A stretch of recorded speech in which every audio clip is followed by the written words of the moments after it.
Ladies and gentlemen, welcome to the Crime Scene Time Machine. As always, I'm your host, Scott Roeder, and I love you, planet Earth. On today's episode, we're going to be talking about Jeffrey Epstein and the fight for the truth over the disclosure of what's really important in the Jeffrey Epstein case. Now, in my humble opinion, that case is important because it reflects some interesting aspects of what's going on in society, whether or not the government has information that they're holding back or not, right? That's the whole idea with disclosure, whether you're dealing with true crime like Jeffrey Epstein or P. Diddy, or Pizzagate, or you're looking to get to the bottom of the truth behind the COVID epidemic or the UFO disclosure movement, which apparently this particular administration has planned to lump all together under a single commission, which I think is a mistake. Now, in my opinion, the Trump administration has really dropped the ball on how they rolled out the Jeffrey Epstein phase one release of materials. First, by delivering it to a few quote unquote influencers who are clearly coming at this with some sort of an agenda, a pro-Israel agenda, which I don't think is fair for the general public to get a spin even on this material. Frankly, the material that was brought out recently is a big nothing burger. It's all been out there since 2013, 2014 by very reputable journalists who were basically just ignored for all this time. And the simple fact that they don't start off the investigation with who killed Jeffrey Epstein in prison. He was in custody uh, and he was murdered in his jail in the most favorable circumstances. Uh, he was given the tools to commit suicide. Under probably the most probable scenario, someone killed him. Uh, so I think that's where you start this investigation is who killed Jeffrey Epstein. And that will get you to, I think, the next set of questions is who was funding Jeffrey Epstein? Who needed Jeffrey Epstein to stay quiet? So I think that's where the investigation organically goes. I think after that, when you start from the top down, it's a lot easier to digest what's going on rather than starting from the bottom up. And you've hit a lot of pitfalls along the way. Um, so I think most important is who were his clients. I think everybody in the world that has followed the Epstein case knows that he, or at least has the suspicion, that he was working as a disinformation blackmail provocateur of influential people in uh, government, investment, private businesses, um, royalty, dignitaries, social and political figures, entertainment figures, so on and so forth. It is clear that he was running a disinformation blackmail campaign to influence powerful people for some currently unknown reason. That is, I think, the crux of this case. That is what we should be picking at. Who were the people that he was providing underaged people to for sex and blackmail? Now, the crimes that he committed are on its face abominable and abysmal at best.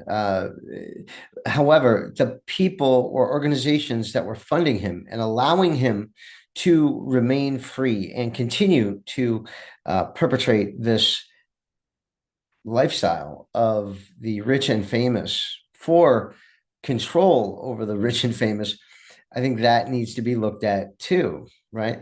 There's a specific individual by the name of Bill Barr, a former attorney general under Trump, and then also a former attorney general, I think, under Bush too, George W. Bush. his second term. And under both of those administrations is when the Epstein cases kind of popped, right? 2008 and then 2016. When those cases really went international, kind of co-mingling also with the Pizzagate scandal. Uh, you've got a very suspicious situation here, uh, that he was given these sweetheart deals under sealed grand jury testimony, not indicted for the hundreds of crimes against children, but also not indicted for blackmail, not indicted for spying, not indicted for money laundering, and all of the things that most likely he was guilty of and allowed to get away with as a benefit, as a result of why he was having this disinformation campaign in the first place. And simply ignoring the client list is a grave mistake by the Trump administration. The way they rolled it out is ridiculous, with these, kind of pro-Israel people trying to get ahead of the narrative that this is not a Mossad intelligence campaign, when it clearly, in my opinion, probably was.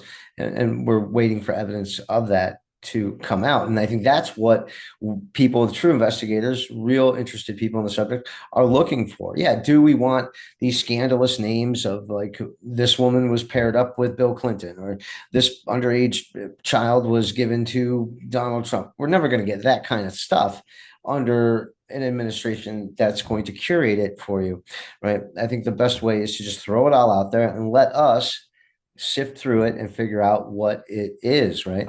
But that's not what we're getting here. So, free advice to Donald Trump and his administration: get these personalities, get these influencers away and out of there. That's not how you do disclosure. You promised you would release the files, release them directly to the American people. That's it. No blacked out names except for the victims, and just release it. Just release it. And if you're protecting people, then shame on you, right? Shame on you. You've handled this in a really half-assed kind of way. I think anybody that voted for you, I did not vote at all this year, would be disappointed in the way that you handle it. And if you handle the phase one of Epstein like this, how are you going to handle the investigation into 9/11 or JFK or RFK or MLK or any of the other myriad of things you plan to put under one banner, which I think is a lack of respect for each individual subject. And to put all of those subjects under one banner is, I think, an indication to me that you're not very serious about disclosure of the truth when it comes to this. And to quote the dark journalist DJ, if you're not in the truth, if you're in the truth telling business and you don't want to tell the truth, get out of the business, right? Do something else, right? Just tell us you're going to be a counterintelligence agent, and don't tell us you're telling us the truth when you're clearly holding back critical information that may not be directly a lie, but that information is being withheld for the purposes of not revealing the entire truth. And I assure you, President Trump, we can handle it. You don't need to treat us with kid gloves. We're grown-ups. We know how to do the investigation. Please release the materials, and we will tell you what it means. We don't need you to tell us what it means. We will tell you what it means, because as far as the investigation goes, from the public side, it should be from the ground up, not the top down.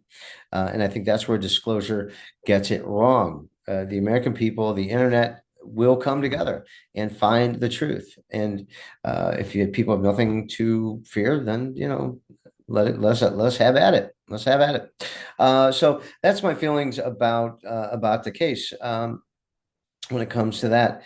Now, let's not let the truth behind 9/11 and COVID and RFK and MLK and JFK, and I'm not sure what else you're putting under this banner, UFOs.